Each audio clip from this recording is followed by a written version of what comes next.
Hello everyone, Jackie Williams here and welcome. Today I want to share with you the By the Bay suite and a fun variation of the floating strip technique. So this is the By the Bay suite or the Seaside Bay bundle, and you can see of course that we have beautiful stamps and dies and blue and white ribbon and some pearls and beautiful papers. Now I do want to show you the pearls. They are iridescent, as you can see, but they're also really pretty flat as far as pearls go, which makes it really nice and easy for your scrapbook pages and also for cards that are going through the mail. Now for the papers, I just have scraps left. Honestly, I've used most of my pack, but I just did want to show you that on a good portion of the sheets there is gold foiling, or it's not really gold foiling, but it's like an iridescent foil, which is quite nice. And of course, they're all double-sided.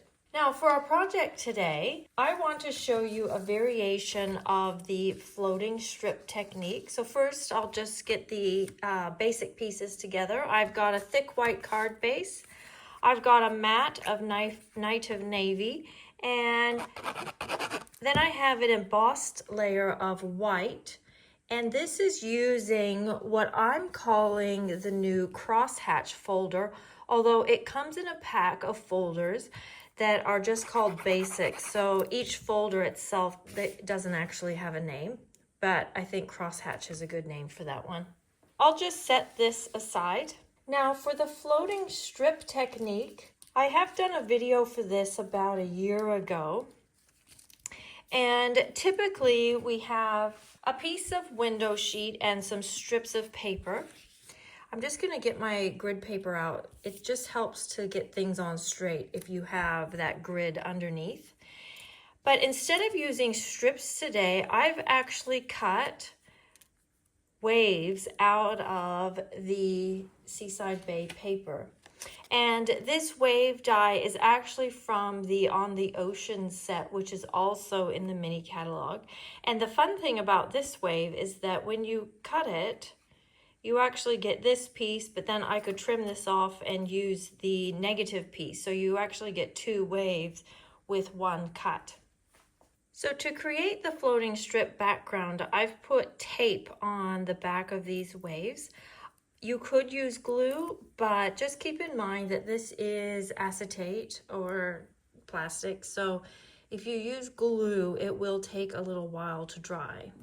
Now I've cut those so they just fit right across my paper. Now for the second wave and subsequent waves, you can have them overlapping a little, or you can give it a little bit of a gap in between each one. I decided I liked it overlapping a little, but it's entirely what your preference is. Then once your sheet is covered with the waves, I have used the layering diorama dies, and then you would just cut right through the acetate and the waves. Then you'll end up with something that looks like this. Now on the back, I have used the adhesive strips. These are fantastic for a project like this. They are basically long strips of dimensional tape, and it's just really nice to have thin strips of that all ready to go. We'll go ahead and place this onto our card front, making sure that your waves are, right side up and straight. Now we just want to embellish. And I wanted to use this clamshell die.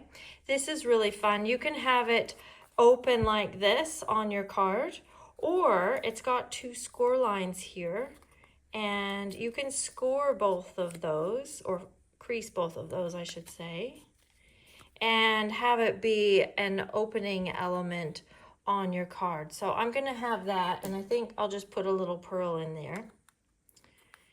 For a little extra on here, I think we'll do a little inking on the edges. I was debating between inking with Versamark or with the white ink, and I think I want to keep this one quite bright and cheerful. But I still want to have that little bit of color variation on the edges. It just adds a little something without detracting from that bright, happy color. And then I'll just put a little bit of adhesive on the one side of that shell. Then I want to add a bit of our greenery. Now I've cut a few in Parakeet Party and Granny Apple Green. I think I'll go a little bit of the larger grass in Granny Apple Green, and then maybe do that smaller one in Parakeet Party. It's nice to have a couple of greens in there.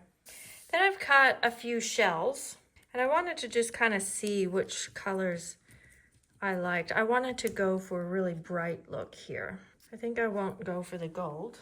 I think I'll go for the Coastal Cabana, and this little shell is Mango Melody. And next I just want to add some words, and I wanted really small words. So this tiny happy birthday is also from the On the Ocean bundle, but you could use any words, whether they're from the Seaside Bay set that we're showcasing or from a different one. Just kind of depends what size you think looks best. And then the very last thing is we want to add some gems. And I'm thinking those blue gems aren't quite the right color. So I'm just going to add a couple of those flat pearls. I think they're just right, and they don't detract from our very bright, happy colors. Now here's one that I did earlier. The difference is that I did just one size larger of the diorama dies than this one. And then I wondered if it was too big. So which one do you think? I still think maybe that one is a little more proportionate, but either one actually looks good. And this one I use more muted colors. I've got Fresh Freesia and Pool Party and Gold. And so these sequins actually toned in quite well with the gold in there. And on this one, I did ink it up with a bit of the white ink. And then you could just add a couple more layers on the inside if you wish. Now let's just look at a few other samples. So here's one I shared a few weeks ago. This is one I'm calling the pop-up window card. And this one is quite nice with these more scenic papers in the Seaside Bay paper pack. You've got that continuity of pattern there. And then this one is a beautiful waterfall card that just showcases some of the images right out of the paper. So I didn't do a lot of stamping for this one. These were just die cut out of the papers. And then inside we've got inside the shell, we've got our words. And then on this sample, this was inspired by a sample right out of the catalog. The catalogs are really great for inspiration. So if you don't have one, please contact me and I'd be happy to send you one. And so this one, I've just torn strips of the crumb cake paper and then used some of the Seaside Bay printed paper for the sky at the top, and then just tucked in some shells. And you see this one, I've got that folding shell just left open, so you can use that one either way. And these ones are out of the distressed gold paper. That distressed gold paper is just really nice for this particular theme. And on this sample, I've just got a collection of shells. You can just choose some of your favorite blues and greens and browns, and then just tucked a little bit of a net in behind and a bit of ribbon, and it goes quite well with the splatter embossing folder too.